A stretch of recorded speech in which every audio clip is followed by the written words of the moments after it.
আসসালামু আলাইকুম প্রিয় ভাই ও ব্রাদার, কেমন আছেন আপনারা সবাই? আজকে আবারও চলে আসলাম আপনাদের মাঝে নতুন কোনো কারো জীবনে ঘটে যাওয়া গল্প নিয়ে। আজকের গল্পটা যে লিখে পাঠিয়েছেন তার নাম হচ্ছে রাকিব, বাসা যশোর। তো সে যেভাবে লিখে পাঠিয়েছে আমি সেভাবেই তারই ভাষায় আপনাদের মাঝে শেয়ার করার চেষ্টা করছি।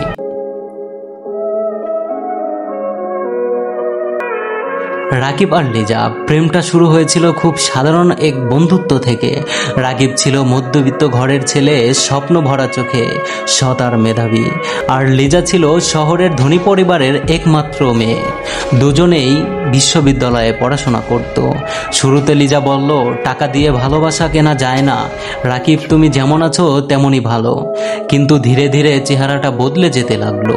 রাকিবের সামান্য উপহারে লিজা অপমানের চোখে দেখতে লাগলো। লিজা বলল, তুমি তো আমার মন রাখতে পারো না, আমার ফ্রেন্ডরা কি ভাববে বলো। রাকিব বুঝে গিয়েছিল ভালোবাসা আর চাহিদার মাঝখানে টাকা নামক দেয়ালটা কেবল বড়ই হয়ে চলেছে।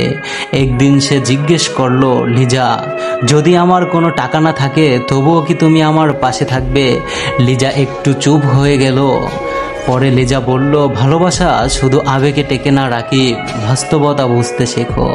সেদিন রাকিব হাসি মুখে বলেছিল, তাহলে আজ থেকে তুমি মুক্ত।